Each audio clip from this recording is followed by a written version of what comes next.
on the front lines right alongside every single one of you when it comes to standing up for what it is that we believe in. As I said all along the campaign trail, power sees nothing without a demand. It never has and it never will.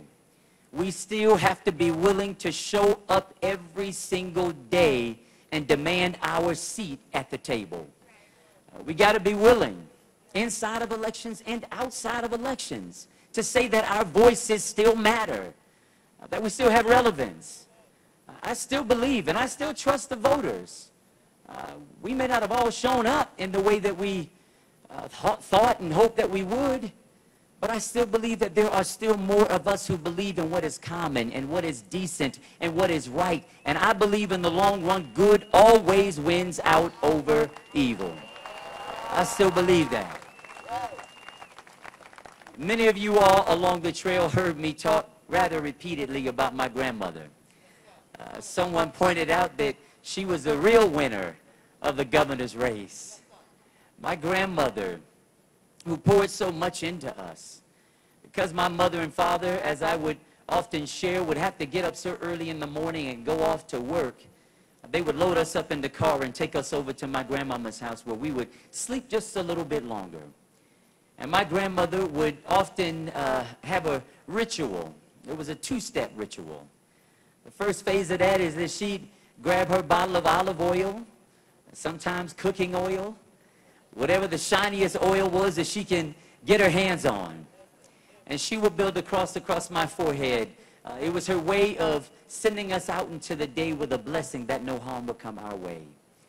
And then she would have this refrain where she would say, boy, go to school. Mind your teachers. Get your lesson.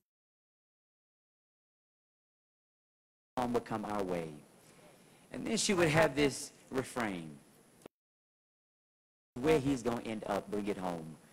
She said, bring it home for your mama and for your daddy who get out there every single day, going to work on somebody else's job in order to keep a roof over your head and clothes on your back and food on the table. Bring it home.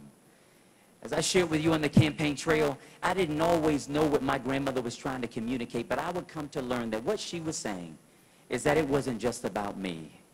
Y'all, I'm reminded this evening that it is not about me. That it's not about my wife, not Chris King, not Kristen. This is about all of us. This is about the collective. This is about the belief that if we all do good, we can all do good. And we can do good by doing good. That if we all put our oars in the water and row in the same direction, that we can all get further than by ourselves. I still believe that to be true this evening. Even in defeat, I believe that to be true. The question is, we have a choice to make tomorrow morning. Are we going to wake up and bask in sorrow and defeat? Or are we going to get up and reassert ourselves to the mission at hand? Are we going to get up and fight for the things that we believe in? Are we going to get up and say that we still deserve our seat at the table?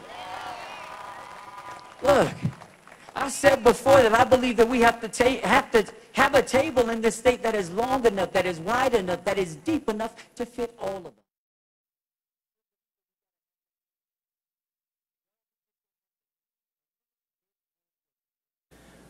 I sincerely regret that I couldn't bring it home for you. But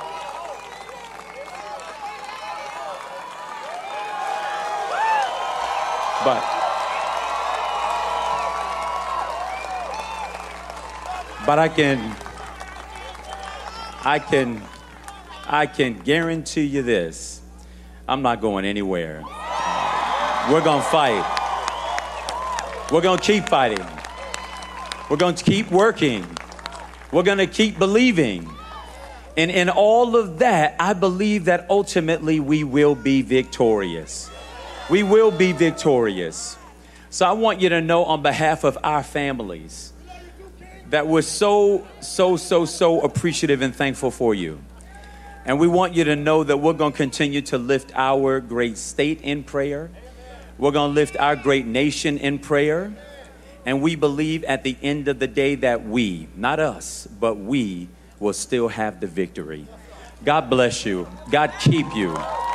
And God bless the state of Florida and this great country that we get to call home. Take care, everybody. Thank you. Thank you.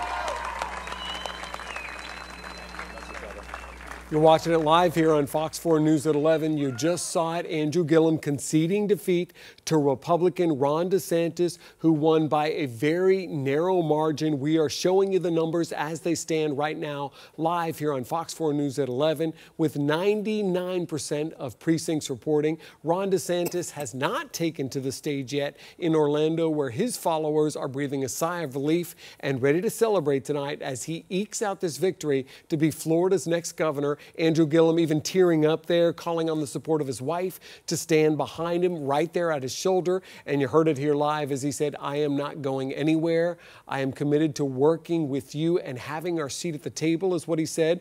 His running mate, Chris King, along with his wife, standing nearby as well. More than a few tears in the audience as well in Tallahassee tonight. So many of his Democratic followers hoping that he would pull off history tonight in Florida and become the first African-American governor in Florida history. It didn't happen by this very narrow margin you're looking at right now. So it looks like Republicans will continue to hold the governor's mansion there in Tallahassee by a very narrow margin. Ron DeSantis squeaking out that win over Tallahassee Mayor Andrew Gillum with 99% of the precincts reporting. But apparently there is no chance that Andrew Gillum can